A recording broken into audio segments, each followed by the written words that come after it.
Hello and welcome to this look at the Bachmann DP1 Deltic. Now this is a loco which has been in Bachmann's range for a few years now. However, it's only ever been done in limited runs.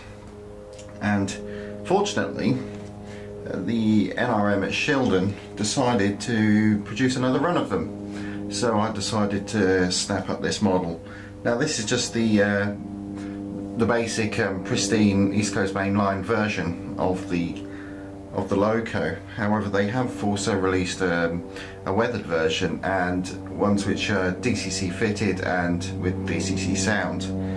I opted for the base version without the chip, and I decided to fit a Hornby Sapphire to it. The loco comes in the box with the National Collection in miniature wrapper around the edge of it and the locomotion branding. Now on the back there is some basic details really. I'm not going to read it out to you because you can pause it and read it if you really want to, which basically outlines the purpose of the National Railway Museum and, interestingly enough, has the opening times. First time I've seen that really. Now this is sort of Bachmann's normal fare really, with the block of ice, where this sleeve comes off the top, and you've got the English Electric Deltic there, and this then breaks open. However, I was a little bit disappointed in the quality of the packaging there. It has held up, and the block of ice is still very much intact. So if I just pop all this out here, see, it's not brilliant on the edges, to be quite frank, but Bachmann very rarely let me down, to be perfectly honest. This is the block of ice, and there is the detail parts here, along with the enclosure for the, what I believe is for the speaker. But of course I've not fitted that, so let's move on to the actual loco itself. See, the whole thing's just collapsed. Now the first thing you notice with this when you pick it up, it is heavy, really heavy. Compared to some of my other Pacifics, I think the only thing that really sort of got close to it is the Bachmann A2 because of its metal running plate. However, just looking at this now, there is actually quite a substantial amount of detail on there. The sun's very bright today as well, so it is actually bringing out the colour of this very well, and it's also showing the shadow of my microphone. Okay, so we just rotate that round. Okay, the very distinctive whiskers, which the Deltic is of course quite well famous for really.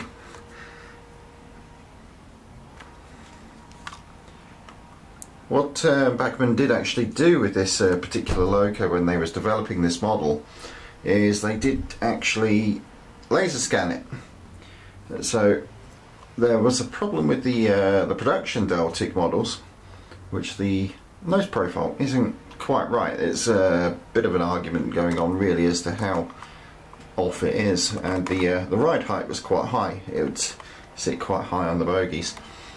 Now this loco does seem to be powered on all four, both bogies really, and it does seem to have quite a, because of that weight, it's got quite a bit of haulage power. Now to actually get into it, I've got to pick it up again now, there is 1, 2, 3, 4, 8 screw holes all together, and then this whole assembly comes off at the top, and it's, the whole chassis is basically like one big solid block, and there's just space for the chip and the speaker just underneath the roof here. Now if we just have a quick look a little closer at the cab, I don't know how well that comes out here, there is actually a driver's seat, and there is actually sort of like control surfaces, if you like. And the detail is actually quite well represented. You've got the English electric plates there, of course the Deltic name, and also the English electric builder's plate here, which is actually legible to the naked eye, which I'm quite surprised with, really, because a lot of the times it tends to just sort of like be jumbled up, really. It sort of tends to mush together. Now currently this loco, as we speak, is still up near its original birthplace, if you like, in Preston, up at the Ribble Steam Railway. However, I believe it's being moved back to, I think it's either going to be Sheldon or York. I've got the feeling it might be York it's coming back to. I need to look that up. To which she'll go back on display again at her home museum. Because DP1 was withdrawn in 1960 due to a failure in one of the cylinders, and she was subsequently donated to the Science Museum. Now the Science Museum, that decided to move her on, if you like, in the 70s up to the NRM at York, which she lived at for a number of years, and then prior to being moved to Preston, she was up at the Sheldon facility.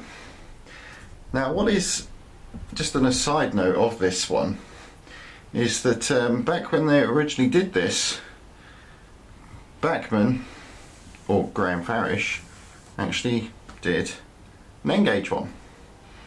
Now I've been comparing these two, and the N-gauge one has always been a superb model.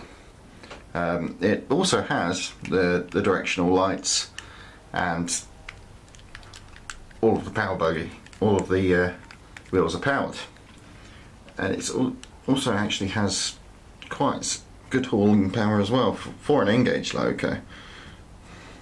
I believe I got that in the Merseyside Express set with the two Stania coaches, actually. Very good set. Well, that's pretty much all I've got to say about the loco for now. It's I believe this cost 130 from the locomotion shop, and I've got the feeling these might have been sold out by now. It might be worth having a quick look, and they may even have the either the sound or the weathered versions in stock, although I think the weathered version tends to get sold out quicker for some reason. Now that's pretty much all I've got to say about this loco. If you like your Deltics, you can't go wrong with DP1 the prototype. Thank you very much for listening. I'll see you soon.